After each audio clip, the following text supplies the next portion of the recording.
Ticket लेने के लिए प्रेजेंट में मुखिया होना चाहिए, इतना पैसा होना चाहिए, आखिर क्यों आपको ऐसा कहना पड़ा? फिर वो जीतेगा तो फिर वो कोई काम नहीं करेगा, इसलिए कि वो उनको पैसा कमाना है। फिर मुखिया मुर्शिद वर्सेस अब्दुल्ला सालिम चतुर्वेदी हो गया है जो कि 8 विधानसभा में। मैं बिल्कुल एमएलए नहीं बनना चाहता हूँ। हमारे बैरिस्टर असदुद्दीन अवैसी साहब कौन सा मुखिया बने? अकबरुद्दीन अवैसी साहब कौन सा मुखिया बने? 5-6 लोग आए थे और पार्टी को खाकर चले गए। इस तरह के लोगों पर विश्वास नहीं करेगी। 20 में आए क्यों थे? पार्टी मैंने खड़ा किया था, अब अचानक आ जाएंगे 20 में। आपका हक ही नहीं था उस वक्त में टिकट लेने का। आप आए और आकर के आपने दावेदारी पेश कर दी, आप ले लेंगे तो ऐसा हो जाएगा। इतिहास के पीछे जाएंगे तो आपको हमारे स्कूल के अंदर में यूकेजी नर्सरी में पढ़ना पड़ेगा। अगर आप इलाके में तरक्की करना चाहते हैं, करप्शन को मारना चाहते हैं, तो फिर अच्छे लोगों को दीजिए। इस समय हम लोग बहादुरगंज में मौजूद हैं और अभी असदुद्दीन ओवैसी की जनसभा हुई है, वो यहाँ से अभी निकले हैं। बारिश हो रही है, इसी बीच मौलाना अब्दुल्ला सालिम हमारे साथ इस समय मौजूद हैं। जानते हैं कि क्या तैयारियां चल रही हैं चुनाव को लेकर, और जिस तरह से एक वीडियो अभी वायरल हुई है उसको लेकर भी बातचीत करेंगे। बहादुरगंज में यहाँ पहुँचे हैं। मौलाना, चुनाव की तैयारी कैसे चल रही है? अल्हम्दुलिल्लाह बहुत अच्छी चल रही है और बस इंतज़ार है कि टिकट का अनाउंसमेंट होगा तो कामयाबी के लिए झंडा गाड़ेंगे। अभी बहादुरगंज आप पहुँचे हैं तो क्या लग रहा है कि इस बार मजलिस पहले से ज़्यादा सीटें जीतेगी, या कई लोग कह रहे हैं कि इस बार तो ज़मानत ज़ब्त हो जाएगी? देखिए, उम्मीद तो यही है कि पहले से ज़्यादा सीटें जीती जाएं, और लेकिन इलेक्शन है, इलेक्शन में कुछ नहीं कहा जा सकता वक्त से पहले। बाकी ये कि मेहनत और कोशिशें जारी है हर विधानसभा में कि ज़्यादा से ज़्यादा सीटें हो, क्योंकि पिछली बार जो नुकसान हुआ है तो उसकी तब्दीली के लिए, उसकी भरपाई के लिए तो कभी उम्मीद है पार्टी की तरफ से भी कि ज़्यादा से ज़्यादा सीट जीत कर पटना में अपनी हिस्सेदारी का मुतालबा किया जाए। अभी एक वीडियो आपका वायरल हुआ जिसमें आपने कहा कि टिकट लेने के लिए प्रेजेंट में मुखिया होना चाहिए, इतना पैसा होना चाहिए, तो क्या इसके पीछे की वजह क्या है? आखिर क्यों आपको ऐसा कहना पड़ा? असल देखिए, ऐसा है कि अभी एक प्रोग्राम था हम लोगों का, नुक्कड़ मीटिंग हम लोग करते हैं। प्रोग्राम हमने पार्टी को इसी तरह की मीटिंग से हमने फैलाया हर जगह पे। तो वहाँ एक दो साहब बोले कि आप उम्मीद नहीं है कि मौलाना आपको टिकट मिल पाएगा क्योंकि आप लोगों के पास धन दौल बल नहीं है। तो इस तरह की बात हमने कही। हमने सिर्फ किसी पार्टी के लिए नहीं, मैंने तमाम पार्टियों के लिए एक बात कही थी। हमने कहा कि अगर ऐसा है कि पार्टी के लिए मुखिया होना या एमएलए होना, एमपी होना ज़रूरी है तो ये गलत है। ऐसा नहीं होना चाहिए और ऐसा होता भी नहीं है, बल्कि पार्टी अक्सर उन कैंडिडेट को टिकट देती है जो सीट निकाल सके, जो पार्टी को कामयाब कर सके। तो हमने ये बात कही थी और ये हर पार्टी के लिए मैंने कही थी और आज भी यही बात कहता हूँ कि दल बल धन का होना बहुत ज़रूरी नहीं है, बल्कि वोट लेने के लिए, जीत हासिल करने के लिए आवाम का एतबार, उसका सपोर्ट होना बहुत ज़रूरी है। जो लोग ऐसा समझते हैं तो उनको आज भी यही कहूँगा कि ये गलत सोच है। बल्कि फिर बात वहीं आ जाती है कि अगर कोई आदमी मान के चलिए 5-6 करोड़ रुपए इलेक्शन जीतने में ख़र्चा करेगा, टिकट लेने में 50 लाख 1 करोड़ रुपए ख़र्चा करेगा, तो फिर वो जीतेगा तो फिर वो कोई काम नहीं करेगा, इसलिए कि वो उनको पैसा कमाना है फिर। तो इसीलिए मैंने उनको समझाया। वहाँ पे 2-3 लोग थे जिनके दिमाग में ये सवाल था, तो मैंने उनको कहा कि इस तरह की सोच भी गलत है, इस तरह नहीं होना चाहिए और इस तरह होता भी नहीं। अगर कहीं होता है तो उसका खमियाजा फिर गलत होता है, फिर तरक्की नहीं होती, फिर करप्शन वहीं से जन्म लेता है। आपके इस बयान का मुखिया मुर्शिद जो एमआईएम के संभावित प्रत्याशी है, उन्होंने जवाब दिया है। तो कई लोग ये कह रहे हैं कि मुखिया मुर्शिद वर्सेस अब्दुल्ला सालिम चतुर्वेदी हो गया है जो कि 8 विधानसभा में। नहीं, ये गलत है। मैंने किसी का नाम ही नहीं लिया है। मैंने उस वीडियो में ना मुखिया जी का नाम लिया है ना किसी और का नाम लिया है। वो एक आदमी का सवाल था तो मैंने बोला, अगर उनको लगा है, उनकी वीडियो में उन्होंने कहा कि भाई आप एमएलए बनना चाहते हैं, मैं बिल्कुल एमएलए नहीं बनना चाहता हूँ। जो कि हाट के अंदर में बेहतर जो भी कैंडिडेट होगा पार्टी की तरफ से मैं समर्थन करने के लिए तैयार हूँ। लेकिन पार्टी जिस क़यादत को खड़ी करना चाहती है, ऐसे कैंडिडेट पार्टी चुनती है तो हम लोग साथ हैं, बिल्कुल साथ हैं और हमने साथ दिया है, पिछले बार भी साथ दिया है।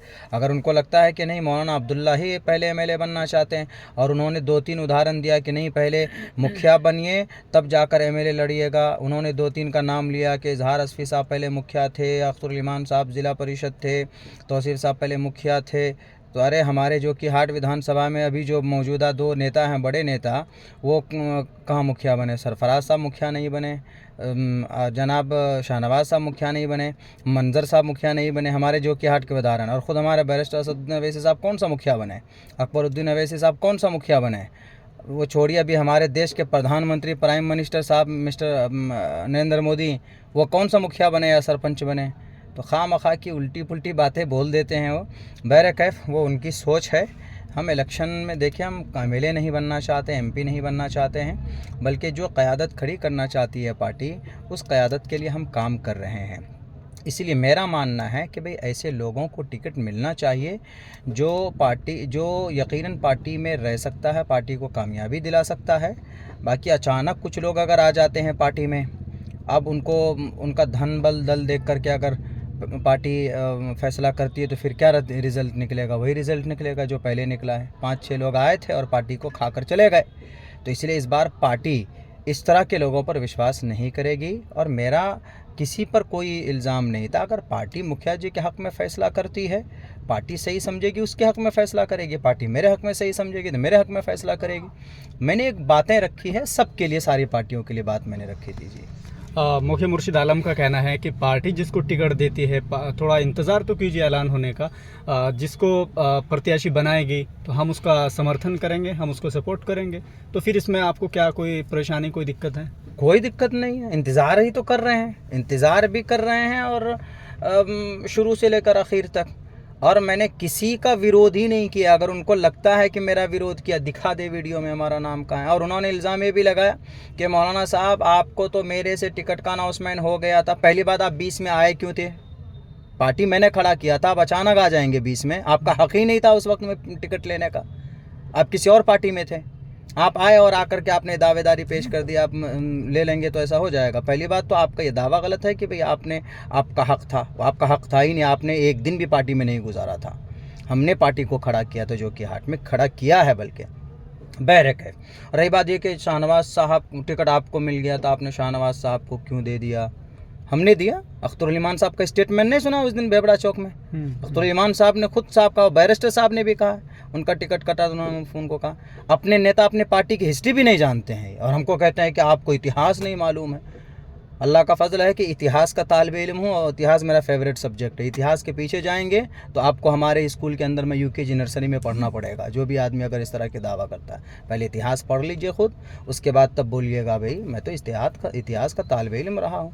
नॉलेज मुकम्मल ले लेना चाहिए, तब उनको बोलना चाहिए। ऐसे समय में जब आपने बयान दिया बिना किसी का नाम लिए और कोई आकर उसका जवाब दे देता है या उसका पलटवार करता है, तो इससे क्या लगता है कि क्या वो अपने ऊपर ले रहे हैं या क्या? अगर बिल्कुल वो अपने ऊपर ले रहे हैं और ये गलत है। मैंने जो बात कही थी वो बात मैंने परसों के जलसे में भी कही। बेगूसराय में एक जलसा था, वहाँ पर भी मैंने ये बात कही है। मैंने तमाम पार्टियों को एक मशवरा दिया है कि अगर आप इलाके में तरक्की करना चाहते हैं, करप्शन को मारना चाहते हैं, तो फिर अच्छे लोगों को दीजिए। भले ही अगर वो गरीब आदमी है तो आप उसको देखिए कि भाई ये आदमी जिता सकता है, बेहतर कार्य करता है, आप उसको सपोर्ट कीजिए। पार्टी का दामन किस लिए थामता आदमी कि अगर ऐन वक्त में अगर उसको ज़रूरत पड़ जाए तो उसको कम से कम मदद की जाए, फाइनेंशियली मदद की जाए कि चलो भाई तुम बेहतर हो सकते हो, तुमने बेहतर काम किया, उठो मैं तुम्हारे साथ हूँ। इसीलिए पार्टी, वरना कोई भी पार्टी बना करके तैयार हो जाएगा, चलो भाई इसलिए क्या हर कुछ कैंडिडेट करता ही है, ऐसा मेरा मानना नहीं है। मेरा मानना ये है कि भाई अच्छे लोग आएंगे तो फिर इलाके की तरक्की होगी, करप्शन वगैरह सब कुछ ख़त्म होगा। धन बल और वो सब चीज़ें जो देखी जाती है राजनीति में, तो क्या एमआई में भी ये सब देखा जा रहा है आज के समय में, जैसे आरोप लगते हैं? भाई देखिए, ऐसा है कि पिछले बार तो कुछ मजबूत लोगों के ऊपर विश्वास किया गया कि भाई पार्टी मजबूत होगी। जाहिर सी बात है कि पार्टी चलाने के लिए धन बल दल की भी ज़रूरत होती है। पार्टी ऐसे नहीं चलती, पार्टी के लिए धन की भी ज़रूरत होती है। लेकिन अगर धन हद से ज़्यादा एकदम बिल्कुल आदमी सोचे कि नहीं बिल्कुल करोड़ों की संपत्ति होना ही बहुत ज़रूरी है, तो मैं समझता हूँ कि वो नहीं होना चाहिए। और ये है कि पिछले बार पार्टी ने ऐसे ही मजबूत लोगों को, जिनके पास करोड़ों की संपत्तियां थी, एमएलए थे, साबिक एमएलए थे, उन लोगों के ऊपर सपोर्ट विश्वास किया, लेकिन वही रिज़ल्ट कितना ख़राब निकल गया। देखिए, पार्टी ने अच्छा समझ करके उन पर विश्वास किया था, लेकिन यह है कि उनके दिमाग, उनके दिल में क्या था पार्टी को नहीं मालूम था, तो बहुत नुकसान हुआ। इसलिए हमें इस बार कवी उम्मीद है कि पार्टी धन बल दल नहीं, बल्कि पार्टी अच्छे कैंडिडेट को देख करके, पार्टी के जो वफादार हो, पार्टी में रह सके, ऐसे लोगों का इंतखाब करेगी ताकि वो हमें कभी छोड़ करके ना जाए।